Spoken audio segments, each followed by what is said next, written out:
And to encourage you in that, this is not horribly loud there. You'll really want to make certain you're making use of that microphone. This is the one live stream. That's the stream mic. That is the speaker mic. All right. Very good. So, yeah.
Hello?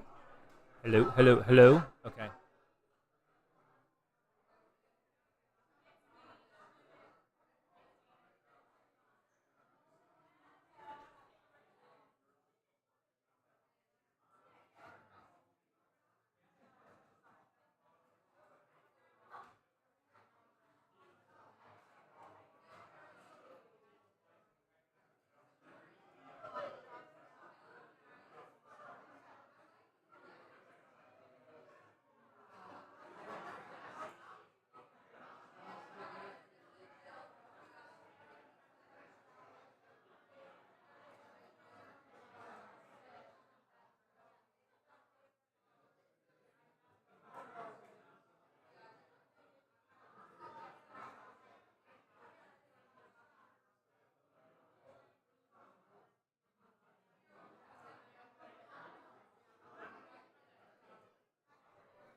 I hate to stop fellowship.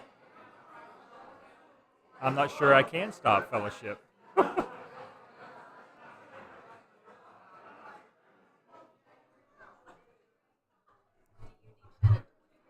might.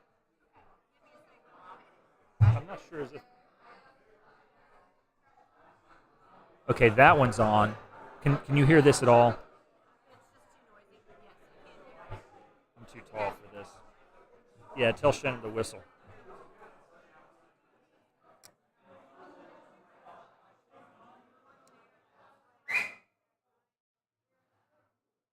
And that's what a scoutmaster sounds like. I hate to interrupt fellowship, but if we don't get started, we'll run out of time. I don't have a long presentation, but I want to leave plenty of time at the end for questions. This is an excellent turnout, a holiday weekend, and gorgeous weather. Nobody can hear me.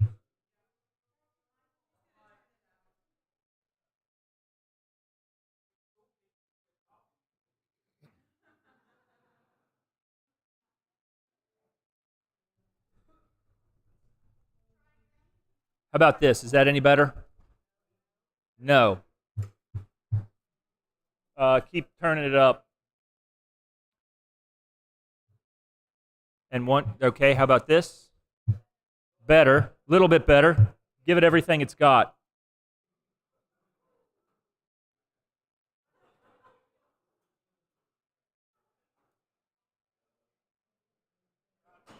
Okay, how about that?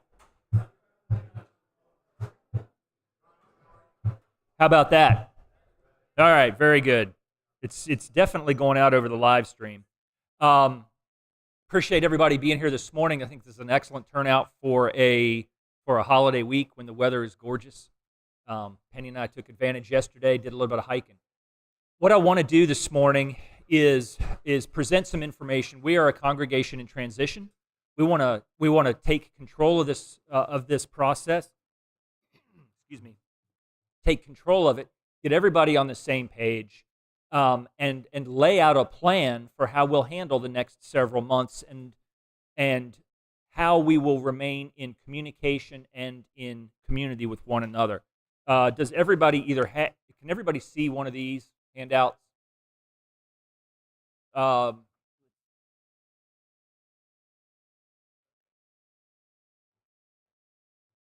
are some more up by the start of the muffin table as well.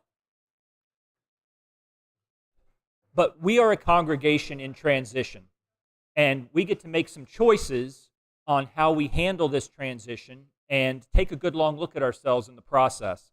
I've been using the phrase transition team for the last 2-3 weeks, and I'd like to start with why, and then go on a little bit and talk schedule.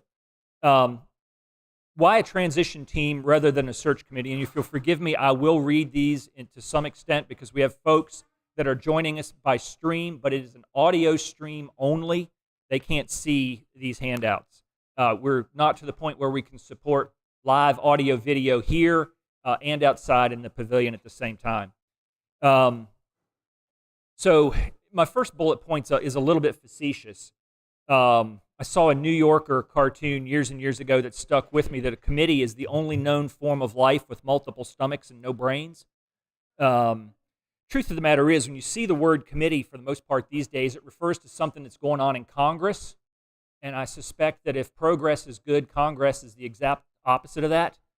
A team works together, and that's that. And you'll hear me coming back to that concept of together and community as we move forward. Using the word transition because we're trying to adapt to new circumstances. Some of the new circumstances I listed here in the last 3 points. The district has a limited pool of interim resources. I met again with John Jancy on Thursday night. He is actively working right now and will continue to do so on finding us an interim pastor. But he's very frank about the fact that he's got limited resources to work with. He is thinking outside the box, not trying to solve today's problem with yesterday's solutions. He's working with the district executives to our north at Delmarva and to our south in Verlina. And they have had some success moving interim pastors back and forth. He said a lot of times the success of an interim pastor is how well they match the personality of a congregation. So he is actively working for us to do that right now, but he cannot guarantee results. He has a very limited pool to work with. The denominations, the resumes that are in the hiring pool at the denomination level are also small in number. That was the case the last time we went through that, and although 8 years ago was my first time on a search team, I heard the word from my dad in prior decades. The denominational resource pool is limited. The bulk of the pastors that we have in the denomination are already assigned or already called to full-time positions. So we are a large and wealthy congregation. We could probably get one of those folks, but the pastor that we bring in leaves another congregation short a pastor. And it's not limited to the Church of the Brethren. That final bullet point that I've got here, 42% of clergy nationwide surveyed are considering resigning within the next 12 months. 42% is a precise number, and you might roll your eyes a little bit and think that Garber made that up. But it is reported from Deseret News, their May 12th, 2022 edition, from a survey that they did in March. So the challenges that we're going to be looking at over the next several months are not unique to Weir's Cave. They are not unique to the Church of the Brethren. They are not unique to traditional mainstream Protestant denominations. I know that it's easy to say, well, there's a non-denominational church over there that's doing well, but the church on the hill just shut down. And they were 8 congregations of 12,000 people all told in several cities. The model that we've used is perhaps no longer going to work for us moving forward. House churches and small groups and stuff that's a little bit more fluid are seeing some success, particularly in metro areas. Penny and I talk about our life group. Our life group is fantastic. And she, in particular, finds the joint prayer and the joint study and the sharing to be really, really good. And the models for churches that are successful may incorporate that thing of a number of small groups that come together to form a larger group. It was a model that our Sunday school classes used for decades. That's how we all survived in a church of 200 people, because you can't know everybody in a 200-person church, but you knew your Sunday school really, really well. So transition team rather than search committee, because moving to the second bullet point here, the goals of the transition team, the very, very first one is to think big picture about our path for the next, say, 12 to 36 months. To not dwell on the details of how a thing is done, but to dwell on the reason of why a thing is done. In my humble opinion, our last love feast was a raging success. We get together at Love Feast for worship, for communion, and for remembrance. Those are why we get together. The how that we get together is less important than the why we get together. We had, by my count, 108 people participating in that last Love Feast, which is the most we've had in over a decade. It was a success. It was loud, and it was joyous, because joy and volume frequently go together. And it did what it was supposed to do. It did it in a different fashion. 30 years ago, 25 years ago, Penny and I worshiped with Woodbridge Church of the Brethren, and their Love Feasts at that time were what we did here, by family group with hand washing or foot washing on a choice basis.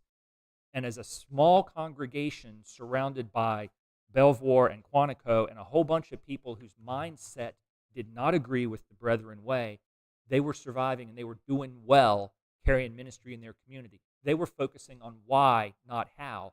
And our transition team is going to be asked to do some of those same things. Second bullet point, they'll be thinking big picture about what we might look like in the next decade. I do not know what will come out of this, what our model will be.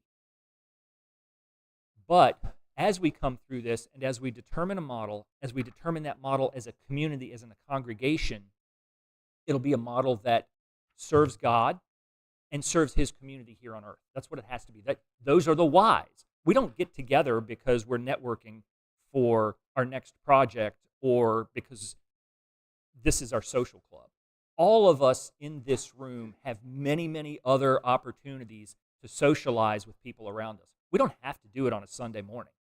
That is one of the changes from Weir's Cave 80 years ago. But we're here because we have a desire, we feel called to live our faith, to worship God, and to do it in a community of like-minded believers.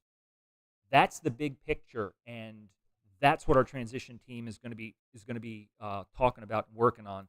And then finally, at the practical level on the details, this group will work with the district resources to ensure that our pulpit needs are met and that our care needs are met. Again, I don't know what that's going to look like, neither does John. But like I said, he's working on it right now, and he is committed to going ahead and getting started while we're developing our transition team. He hopes to have options and choices for our team to make by the time that they get fully organized. I'm talking a lot about transitions, and it's important as we move forward to acknowledge that any time of change brings hesitancy and brings fear to the people that are involved in it. That is a natural human reaction. We have to acknowledge that, and we have to acknowledge the brother or the sister, those folks that are struggling with it maybe a little bit more than we are. That's human. And addressing that fear and understanding that fear and confirming it is part of how we will live as Christians during this time. So slide number 3 here talks about previous transitions that the Church of the Brethren has successfully navigated. And this is cool. I really enjoyed this part of it. When this congregation started in 1854, it met the brick house down on Cave View Lane. It was a house church. And in fact, in the early 1800s, most of the Brethren congregations in the Shenandoah Valley were effectively house churches. The John Klein Homestead on Broadway has a sliding wall in the middle so that they could open the downstairs up and host, probably, if they were really, if they bathed the week before, you could probably get 60 people in there. So a house church model is how we got started. In the mid-1800s, dedicated buildings sprang up all over the Shenandoah Valley. How many churches do you know of that have the word Union Church in their name? They did that because different congregations would get together and build it. So you might have a Brethren congregation and a Mennonite congregation and a Methodist and a Baptist congregation who would pool their resources to put together a physical building. There are scattered round and about some really, really neat stories. The transition from German language. German, as the language of worship in the Church of the Brethren, was overwhelmingly typical until about 1860, 1865. We started the transition in the 1880s. Pennsylvania districts still recorded worship services in German as late as 1929.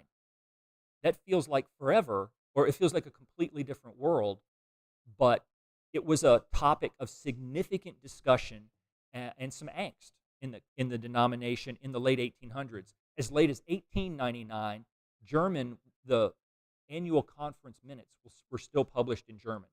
So again, a significant change. To Sunday school in the late 1800s, in fact, we had a split over that, among other things.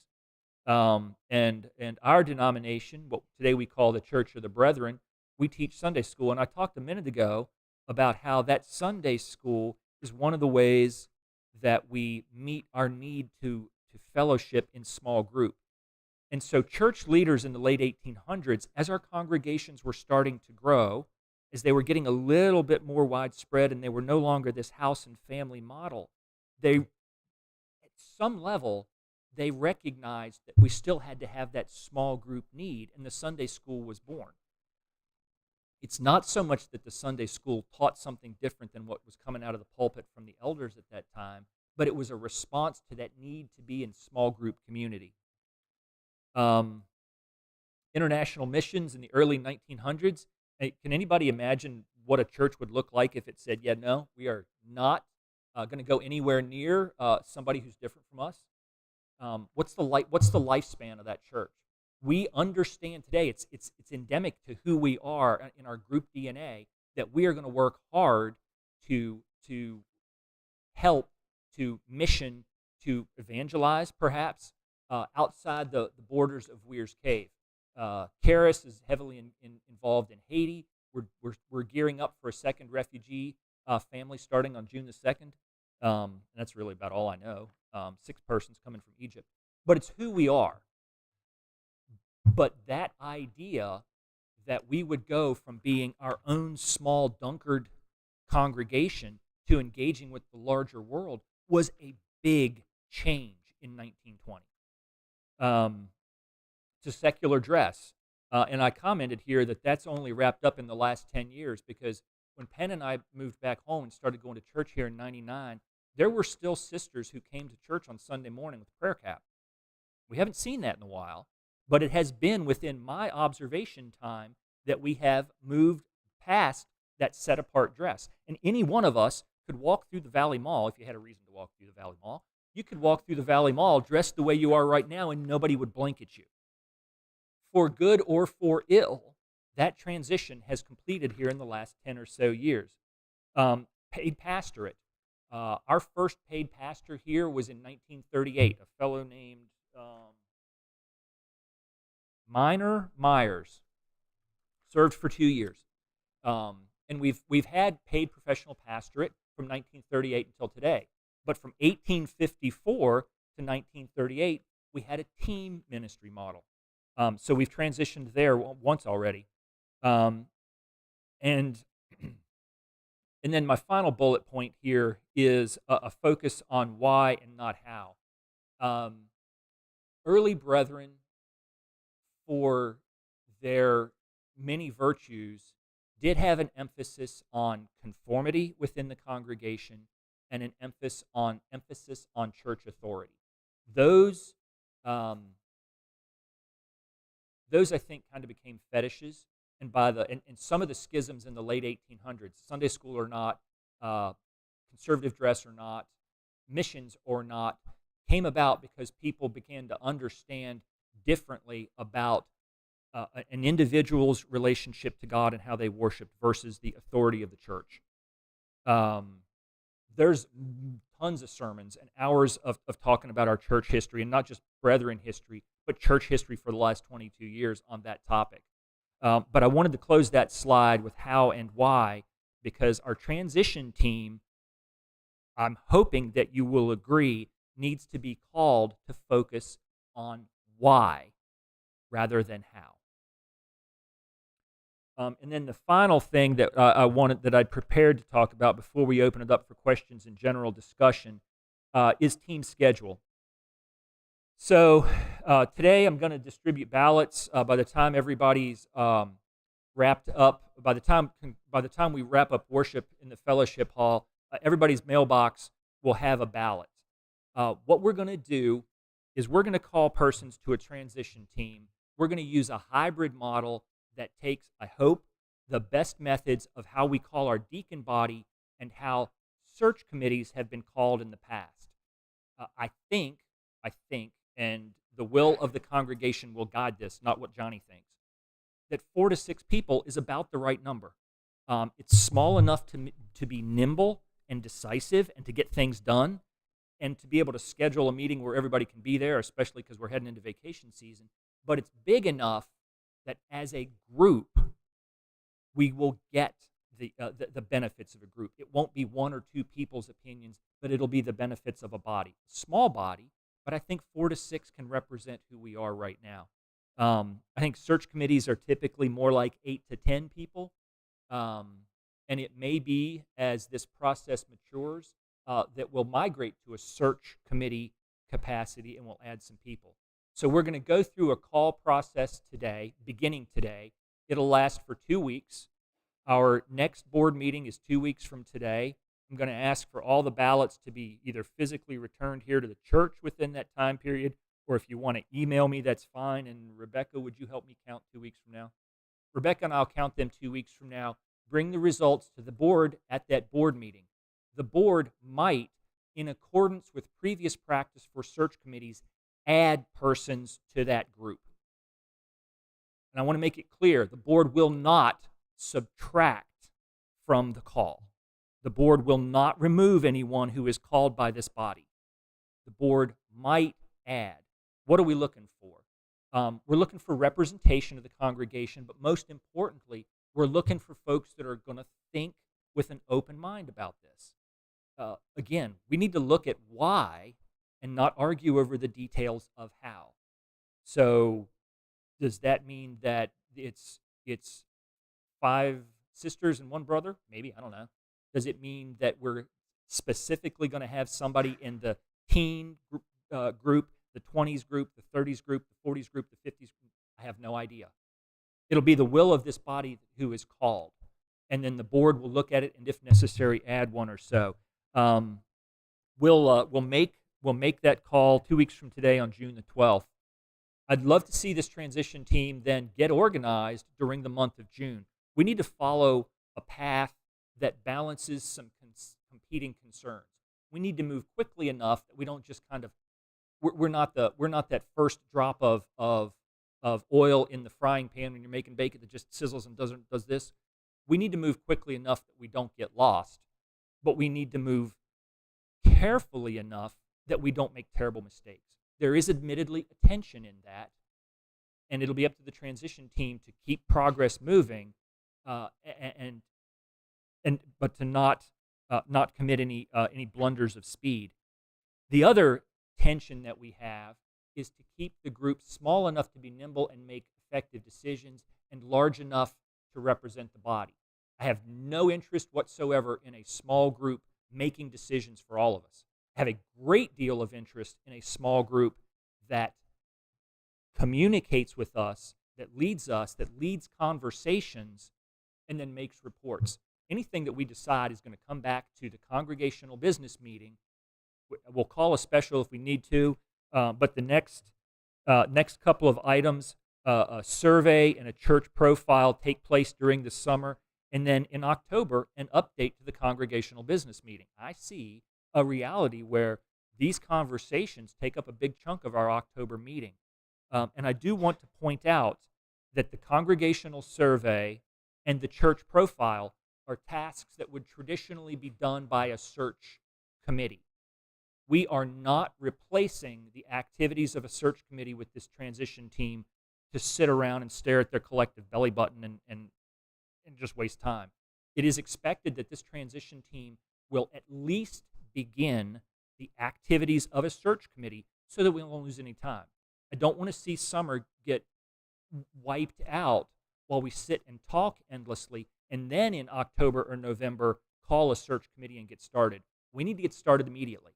If John and his crew are working on our behalf right now, we also need to be exerting effort, not leave all of it in his lap. November, December, transition team, if this is their decision, would be researching resumes. It feels like a pretty good time to do it. We're as many of us as are going to be here are here. We're after the vacation season. We haven't lost folks to the south for warmer weather to get through the winter. I think that's a good time for that kind of activity to take place. And then September of 23, I put that on there. I polled some members this week by phone to get opinions. And there were a number of excellent points that were raised, but one of the points is you get called to a search committee and it's in month number 30 and you've had enough. You've been having bi-weekly meetings and looking at resumes for 2.5 years. You're finished with it. You're done.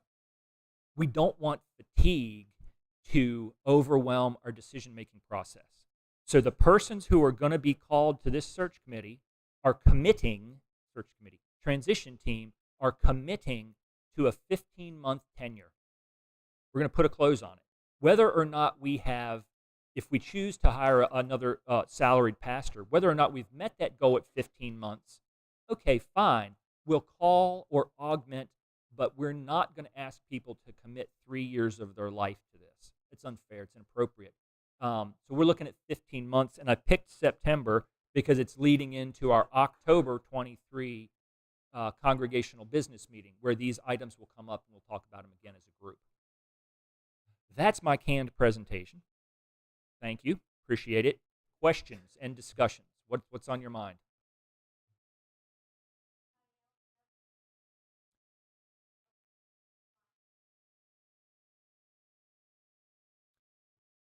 I am unaware that they have. I haven't, frankly, polled. I suspect not locally. In our district, we have 2 congregations. Well, in the district right now, we have Wakeman's Grove, Montezuma, and Lebanon that I know of that are currently searching. Harrisonburg, that's right. Thank you, Harrisonburg, because Beth's up at Stanton right now. That are currently searching. I don't know what mechanisms that they're using to search. In the larger denomination, I know that there are a couple of congregations in the Minnesota area and one out on the West Coast, and forgive me, I don't remember exactly where, that are using this model. I didn't create this from whole cloth. A lot of the phrasing and the goal stuff I stole.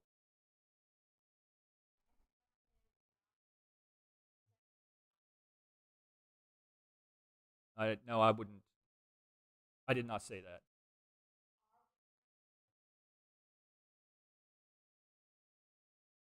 That's up to the transition team. Well, it's up to the transition. I mean, John is going to have some opinions on that as well, I'm sure. But that's the kind of detail that I would expect that this group would discuss and pray about and research, but that I wouldn't expect that we would make here this morning, and frankly, that I would not presume myself to make.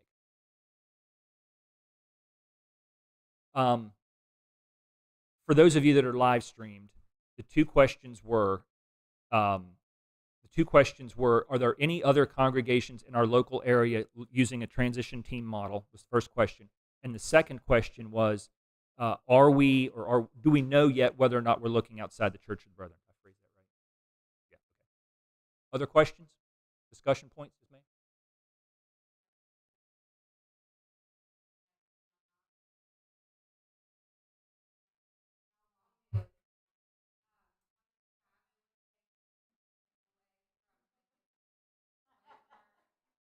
Okay, so I'm going to rephrase that question to protect the names of the innocent. The question is, do we have an idea yet of how many hours a week might need to be committed to this transition team? And the answer is no, not for sure, because it's relatively new. But I suspect that the team will control that. Over the last 3 weeks, I have spent probably 6 hours a week on transition topics. As it goes from being a church board chair activity to a transition team activity, that will be spread among more people. 1 to 2 hours a week? I don't know. That'd be a guess. I mean, 1 to 2 hours a week is a meeting every Tuesday night. So 1 to 2 a week, I'm guessing.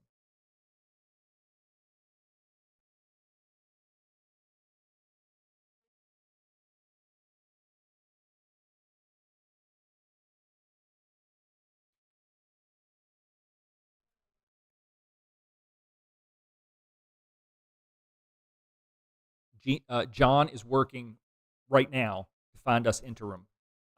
He cannot guarantee success. Wakeman's Grove right now is essentially a different person every week, although they do have some repeats. I've got no idea how Harrisonburg is. Montezuma 2 weeks ago just got a double interim. They're sharing it. Lebanon, that may have been Lebanon. Lebanon has 4, and they're sharing it. Your point about consistency is extremely well taken, and that's part of the reason. I mean, we could look at this schedule and say the schedule is too aggressive, but that period of uncertainty, I think, has to be minimized to the greatest extent possible, because we need to be in a position where we're not uncertain anymore. So, hence the accelerated schedule.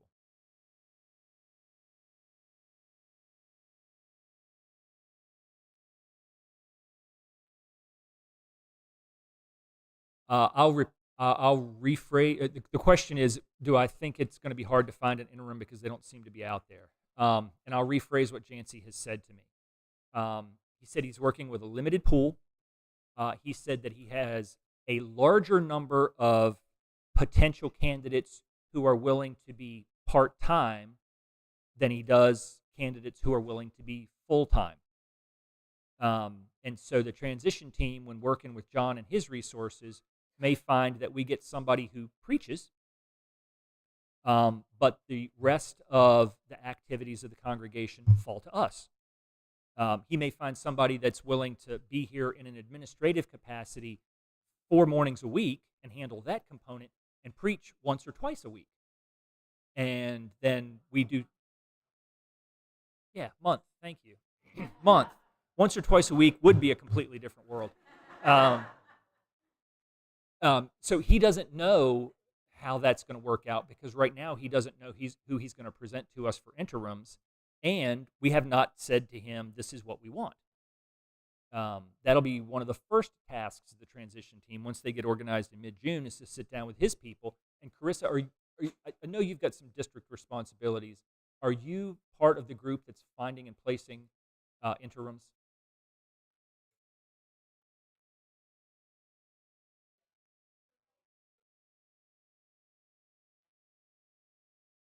Okay. Okay.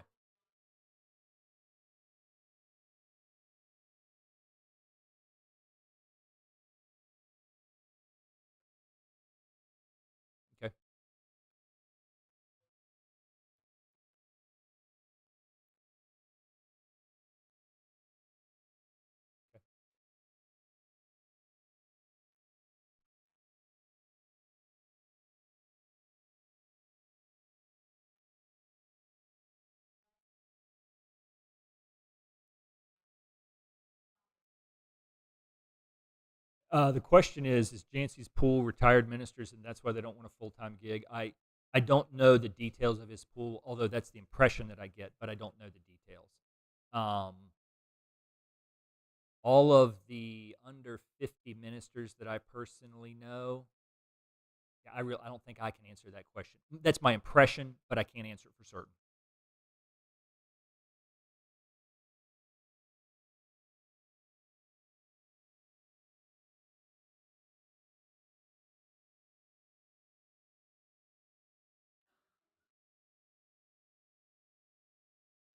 If we transition, if we decide that our answer is we're looking for a full-time salaried pastor, then the transition team would morph into a search committee, and some folks might not be interested in that, will step down.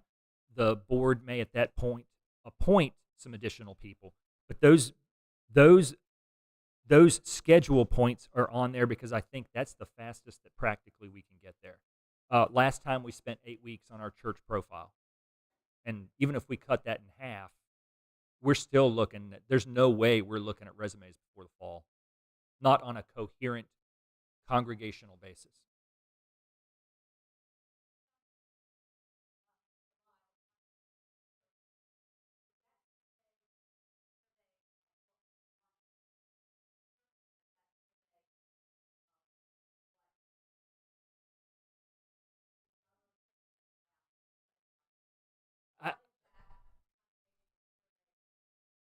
I see it honestly covering both. It last time when we did our congregational surveys, we talked about what we were looking for in a pastor, about what we were looking for on Sunday mornings. We talked about what we thought the strengths of the congregation are and the weaknesses of the congregation. Um, it was essentially, it was our attempt to analyze ourselves and acknowledge what we do well and what we don't do well. So I see that survey being used to inform the congregational profile. I mean, on one hand, the profile could be easy. We have 188 people on the roster, and we average 85 physical people on a Sunday morning and another 25 online. And our giving is this. The numbers are easy. Anybody can do that. It's who we are as a community is harder, and the survey sends out that information so that the transition team can develop the congregational profile. So the questions that are on there will be up to the team, but I know that John has templates that can be used as a basis.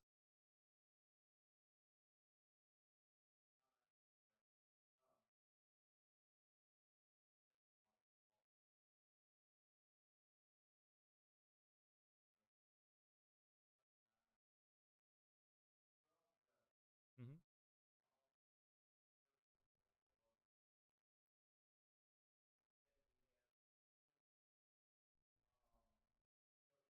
Mm-hmm.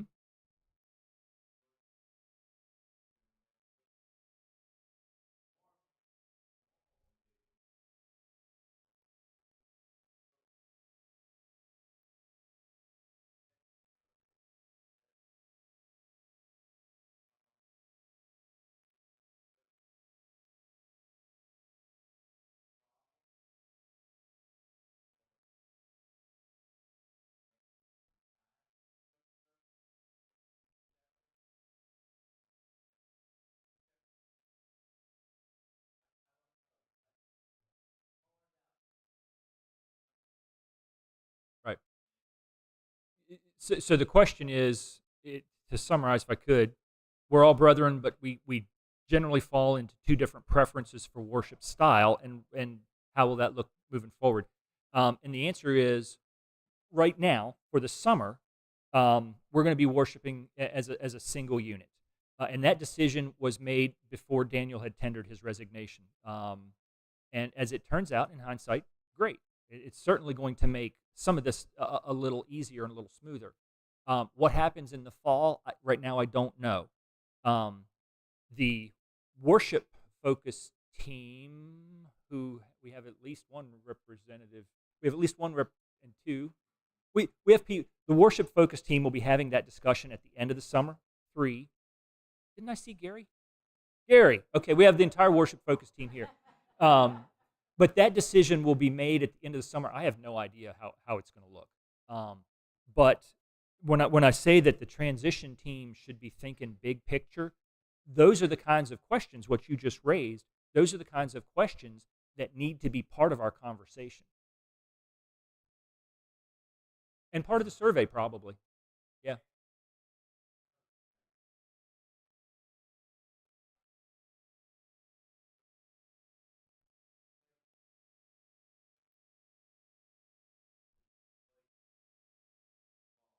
Mm-hmm.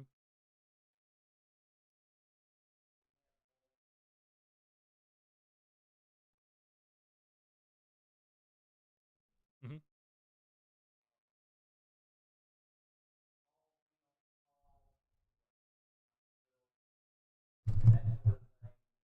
Okay, thank you. The question is, would the transition team all be on call for hospital and that kind of stuff? And thank you, because I failed. This transition team is not going to replace our pastors. This group is steering us through the process. They are not personally responsible for preaching on Sunday morning. They are not personally responsible for making hospital visits and doing funerals and blessing babies. These folks are not being called to be our pastors and ministers. They are being called to lead us through a transition process. Thank you, Gary. I failed to make that clear. Shout out to our deacons, who I think right now are firing on all cylinders and may find they have slightly more responsibilities over the next few months, depending on what kind of interim situation we have. Good question. It's 10 o'clock, and with our new schedule, this is the end of the Sunday school hour. But we can keep this up as long as y'all would like until 10:15 when praise music begins.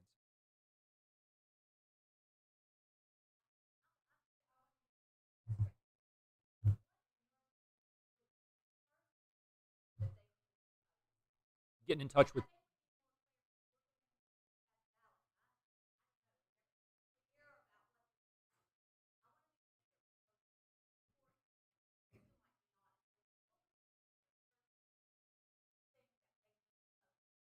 kickoff team with Jancy and the district resources, because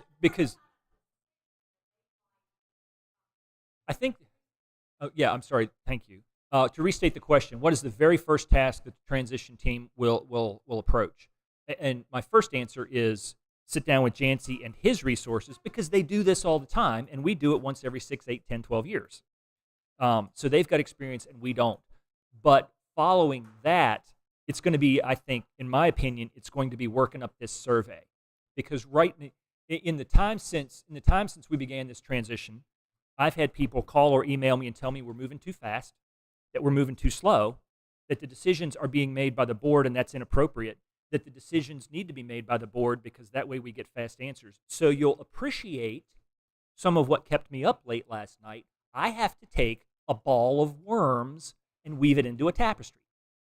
The transition team needs to come up with a survey because it is critical that everyone's voice be heard.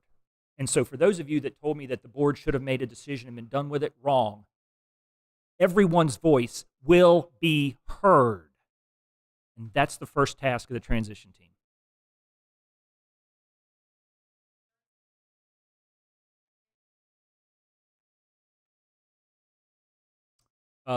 Okay, question is, Jancy first, survey second, then I think the congregational profile.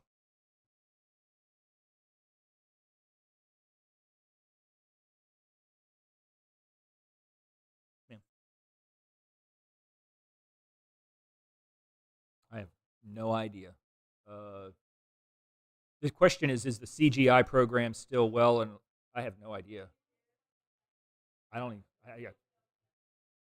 Rebecca, can you help me out with that? Because I got no clue.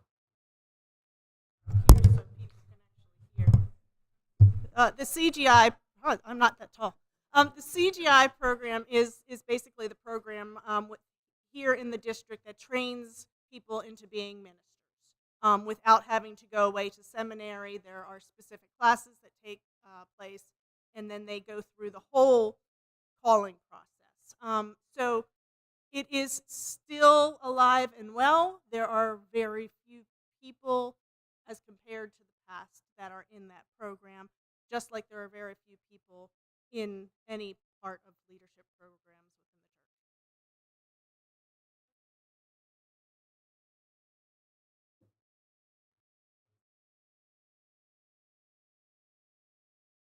the church. The point for those of you online that the Grottoes Church of the Brethren recently hired their minister through the CGI program. He was a member. Okay.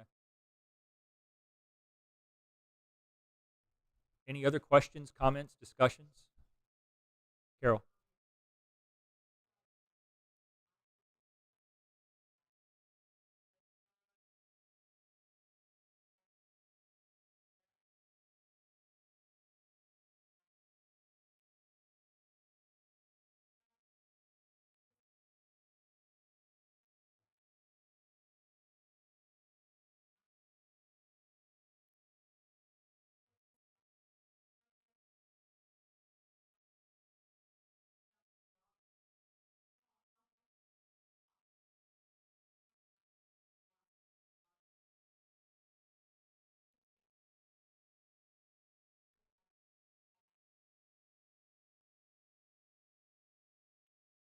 I'm going to close with that. I'll be here if there's something you'd like to say to me one-on-one. Thanks.